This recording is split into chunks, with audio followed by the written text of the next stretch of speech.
Welcome to the deep dive. Today, we're really digging into a complex mix of issues. We've got sources covering everything from, global shipping tensions and cybercrime, right through to environmental rules and even local land deals.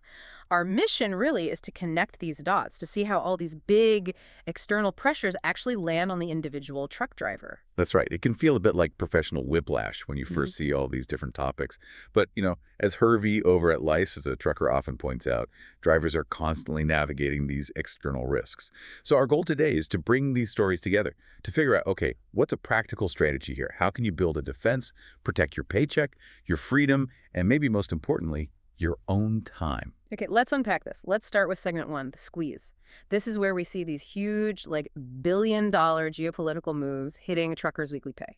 First up, Maersk. Yeah, this Maersk situation is a perfect example, really. Global policy hitting local roads. They're bringing in these new risk-based service fees starting October 14th, 2025. And, well, the consensus seems to be it's part of a bigger commercial decoupling, specifically aimed at Chinese-owned or Chinese-built ships. Okay, but most drivers, they don't deal directly with these ships, right? So how does a fee on a container ship out in the Pacific, how does that change things for a driver waiting for a load in, say, Chicago? It's all about logistics friction, added complexity that always means more cost and, crucially, more time. So carriers facing these fees, they might reroute ships to maybe smaller, less ready ports. Or they spend extra time dealing with customs, verifying cargo to avoid those fees or manage the risk. Right. And all that delay, it just backs everything up right at the terminal gates where the driver is sitting, waiting. Right. So efficiency just plummets, and that translates directly into more often unpaid detention time. For anyone not familiar, that's the time you're stuck waiting, beyond the free time allowed, to load or unload. You're not moving, you're not earning. Exactly. Fewer turns per week, fewer miles driven, which means a lower paycheck. Mhm. Simple as that. And think about the shipper. That new sea fee is now part of their total cost. So they look for ways to, well, claw that back. And the easiest place to squeeze, often is the last leg, trucking. So they push down those spot rates, the price for a single load, to try and balance their books. And we also need to watch for market shifts, the sources say. If the West Coast ports get too expensive or clogged up because of this, we could see freight getting rerouted, maybe flooding into Gulf ports or East Coast ports. Absolutely. That freight will find a way, which means drivers need to be ready to adapt, maybe diversify their usual lanes, be ready to jump on those surges where the freight pops up. Flexibility is really key to survival in this game. But speaking of external forces messing with profits, the threats themselves are changing. We're moving beyond just physical theft. Yeah, that's a really important shift from crowbars to code breakers, as one source put it. The threat isn't just someone breaking a lock anymore. Now it's cyber-coordinated heists. We're talking about criminals spoofing GPS signals, manipulating logistics data remotely. They don't even need to be there. It's fascinating and terrifying how criminals have adapted, isn't it? Mhm. They're exploiting digital weaknesses. Take that specific case mentioned, 2 whole truckloads of expensive tequila, over $1 million worth. The thieves used GPS spoofing to reroute the truck to a completely fake warehouse in LA. The driver pulled in, thought everything was normal, 0 broken locks. Load just vanished. That tequila story is, frankly, jaw-dropping. Sounds like something out of a heist movie, not real life. It really highlights that the biggest vulnerability now might be digital, not physical. The driver was just following instructions, following the GPS right into a trap. And that points to the real problem, doesn't it? It does. Most drivers simply don't get trained on how to spot GPS tampering. How would they even know? Or how to tell if a receiving location feels off? So how do you even defend against something like that? A threat you literally can't see coming. Well, preparation becomes your best defense. You got to double verify pickup and drop off details, especially for anything high value. Trust your gut. If the paperwork looks weird, if the place feels wrong when you pull up, you absolutely need to call dispatch immediately. Don't unload first. And networking helps too. Talking to other drivers, sharing warnings locally, that word of mouth is becoming critical. You have to level up your awareness because the criminals certainly have. Okay, so if thieves are upgrading their tech, drivers need to upgrade their, let's say, business savvy, which leads us nicely into the next big challenge, regulations. Rules that seem to change constantly. This is segment 2. Policy flip-flops and regulatory costs. And these often hit owner-operators the hardest, don't they? They really do. And let's start with that big reversal in California. The state officially backed down on its zero-emission truck mandate. This came after a lot of lawsuits and frankly, huge pushback from the industry. And the core reason seemed pretty straightforward. It just wasn't practical yet. The infrastructure wasn't there.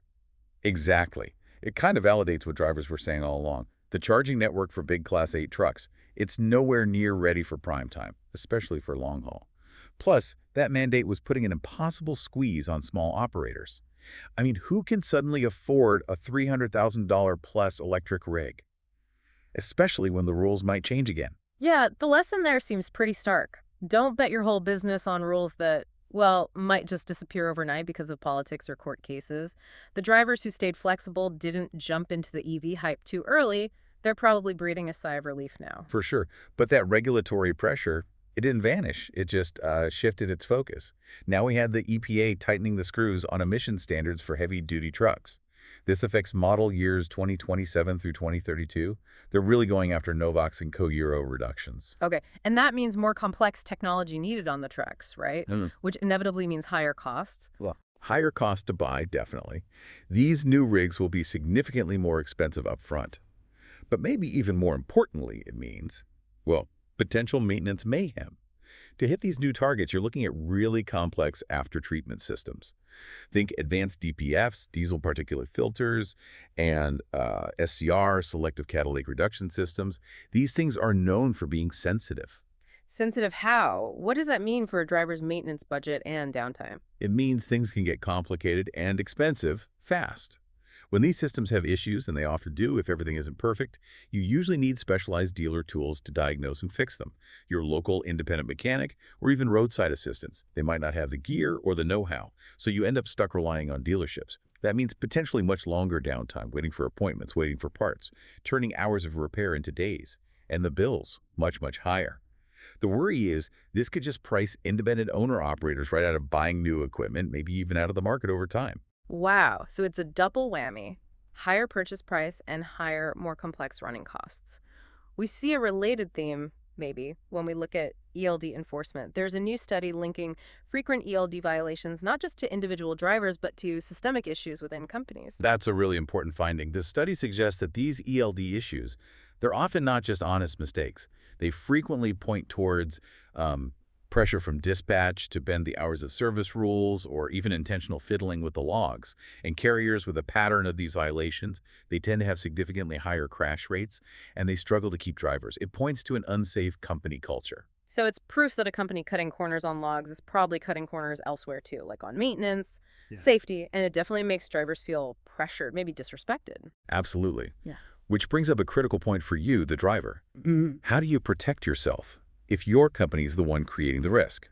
First, check the carrier's CSA score before you sign on. CSA stands for Compliance, Safety, Accountability. It's the DOT's safety rating.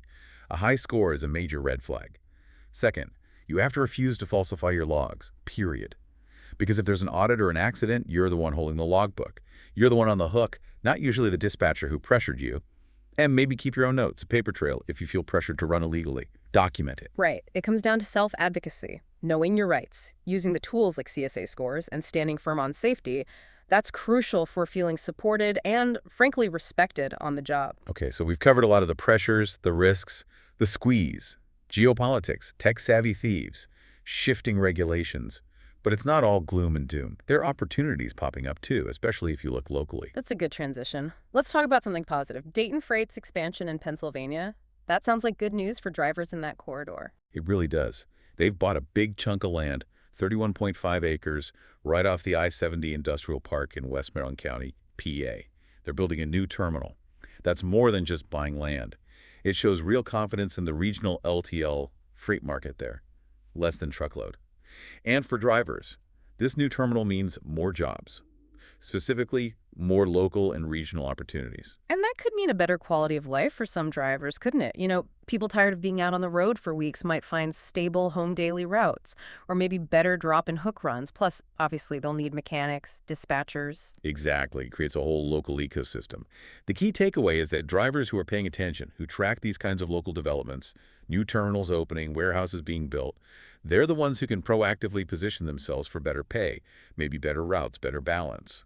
But the underlying issue still remains, doesn't it? Whether freight rates are booming or busting, whether it's EPA rules adding costs, or Maersk fees jamming up the ports, The driver often feels like they're just reacting, always dealing with external forces that mess with their stability. Yeah, and that brings us right back to the core strategic advice we're seeing, especially from folks like Hervy at Life as a Trucker.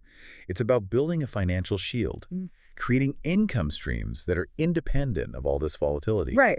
With all the ups and downs, the geopolitics, the regulatory flip-flops like the EV mandate, the rising costs, you need something that doesn't depend on the whims of brokers or shipping lines or regulators.